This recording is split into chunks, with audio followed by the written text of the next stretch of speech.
The economy, of course, is the #1 issue for everyone. When you're out door knocking, you're also hearing a lot of people talk about education. Oh, that's true. And you know, there's some interesting things about education. I mean, just to give you some stark differences between myself and the current representative. The current representative, you know, he likes to discuss, like, you know, well, he is a counselor over in Roseville, but he, you know, he's pretty much about the status quo.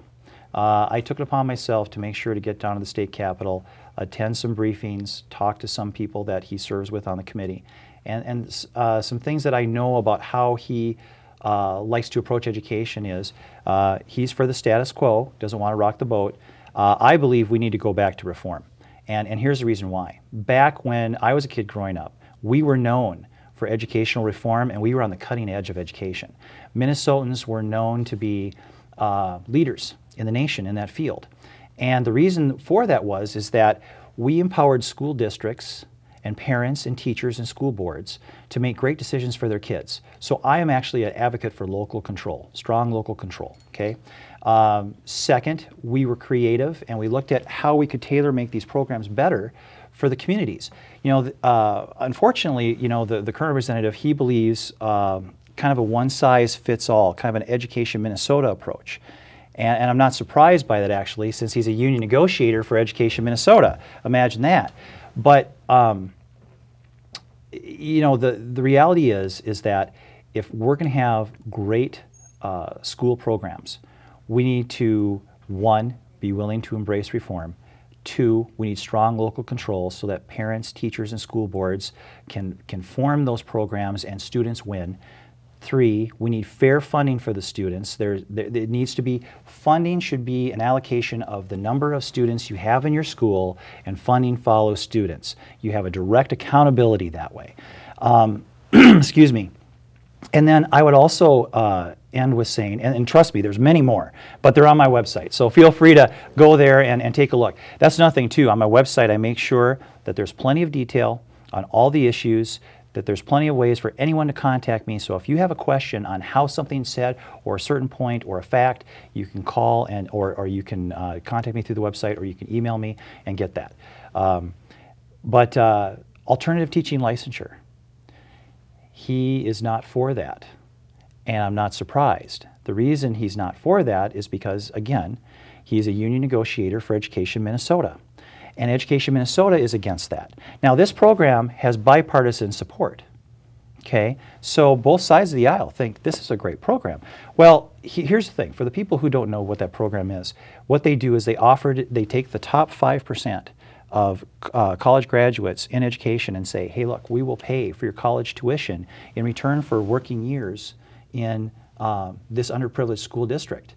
And we will sponsor you to do that. That's a wonderful program.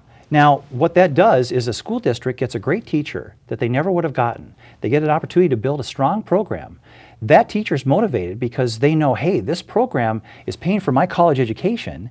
You know, so guess what? That money can go where? Somewhere else. They can start, you know, working on their own life. And they've done this for things like when we were short of physicians, when we were short of other critical jobs in society. The military has done things like this. These programs work. But it's troubling that, you know, again, he's against it because it challenges the monopoly that Education Minnesota has. And we all know they're one of the strongest lobbyist groups at the state capitol. And just one more thing on Education Minnesota. I'm also very troubled by the fact that, to be honest, that Tom Tilbury serves as a representative and still is a union negotiator for Education Minnesota. First off, as a representative to begin with. That to me is a huge conflict of interest, okay?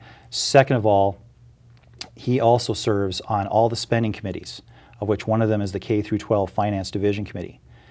So in essence, someone who already has an agenda is in that seat making decisions, forming bills, being a manager of how that money is spent and collected, that clearly is in Education Minnesota's camp.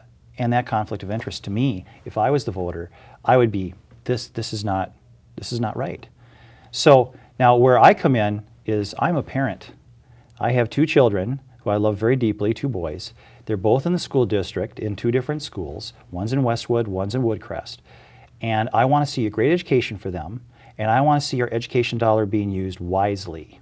Okay? There's no agendas to it. It's about good school programs for my district as well as the state as a whole. And I think that's healthy. I've met your boys. I can vouch for the fact they're delightful, wonderful children. You. Fine job. Thank you. I'm very proud of them. You have good reason to be proud of them, too.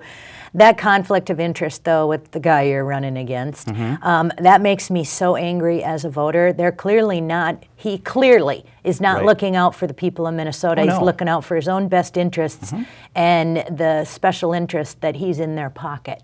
Well, that's just it. And, you know, I was really surprised when I was first asked to run, and I just kind of took a look and you know, checked in, because one of the things that you always should do is be aware of, you know, the gentleman that you're running against. And when I saw that and I did more research on that, I was very disturbed, because in essence, what we have in our current representative is a lobbyist with voting power sitting in our seat. Exactly right. Yeah. And how shameful is that? You know, I don't care how nice a person you may or may not be. That to me is just wrong. That's something that needs to get corrected. Immediately. Immediately. November 2nd. That's right. That's what I'm saying. November 2nd.